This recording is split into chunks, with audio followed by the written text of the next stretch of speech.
So let's recap what we've done. We've conceptualized, we've thought about our ideas in our head.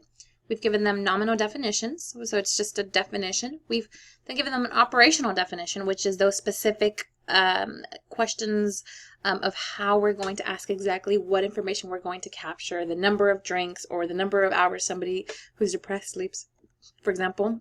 And then we actually measure. So let's talk about measurement now. So if we're going to apply our example of measurement to depression, then when we measure it, we have to think of two different terms. One is a set of indicators, and the second is a dimension. So the indicators are going to be those questions that we ask. So if I'm measuring depression, I might have 5 indicators that are those questions that I ask about, again, to what extent do you worry about your health? Or do you feel too tired to do anything? Those are indicators. Those are the questions, again, the items, the actual evidence. But then I might also need to think about depression as having several dimensions. So, for example, depression has some social dimensions that have to do with how I interact with people. So I could have a set of questions around that.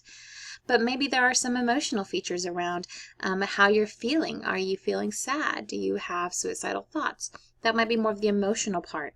And then depression might even have a cognitive aspect. This might ask about difficulty concentrating. This might talk about restlessness in school, a lack of motivation in work.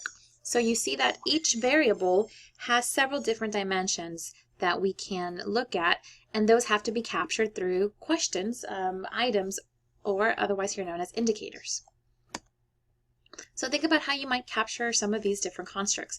If I'm talking about depression, homophobia, or post-traumatic symptoms in children, here are some of the different dimensions that might exist. How do you capture that? What indicators would you create to capture, say, low self-esteem, social isolation, low mood?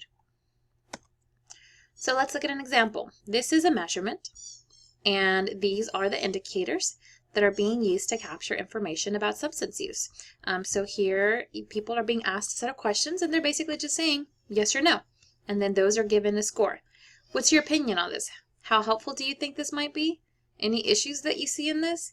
Any questions, anything that you think when you think about substance abuse that they're not really getting at? Sit down and think about it. Ask yourself, based on what you know about substance abuse or what you've heard, what are some of the concerns you might have, or what are some of the things that you think would work well in capturing information about that. Then compare it to this one. This is a different variation, but to similarly capture the variable of substance abuse. Ask yourself, what are the differences in what they're capturing? What would one work for and what would another one? So take the time to do that. You can check out a list of additional tools. There's a link at the bottom of those slides as well. So we have to then define the type of data we're going to collect. So once we've gone through and once you understand how you take something from a concept to a definition to operationalizing it to actually measuring it, then there's different levels of measurement. And different levels of measurement really refers to the different categories in which your information is going to fall. You might think, why does this matter? Well, it actually matters quite a bit because later on, this is going to have a huge impact on the kind of conclusions you can draw, on the kind of statistics you're going to use, and in general, how you're going to analyze it. You can do some things with some type of data that you can't do with others. There's a nice little recap if you like watching things in kind of more of a YouTube format. I gave you that here. But again, level of measurement, how we collect data, which then in turn determines the statistical techniques we're going to use. So there's actually 4, but we'll kind of talk about the last 2 together. Nominal, ordinal, and then interval and ratio. And I broke these up to you here just in a chart, or actually I borrowed this chart so that you can kind of see some examples and you can refer to it if you want to see the examples all in one as well. So in nominal levels of measurement, we're basically classifying things into groups. There's really not a sense of one is more than the other or one has less. They're all more or less just different kinds of things, but they're not necessarily more of. So for example, gender, male, female, or transgender. There's not one that's more or less. They're just different categories. A zip code, even though it's a number, you can't average that. Sometimes even yes or no responses are included here.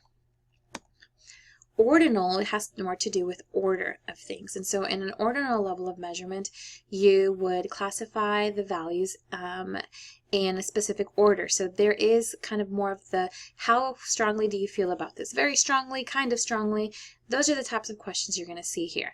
And before I give you an example of one survey that I've done, I just use what we call a Likert scale, which hopefully you're familiar with, which is this kind of strongly agree, strongly disagree.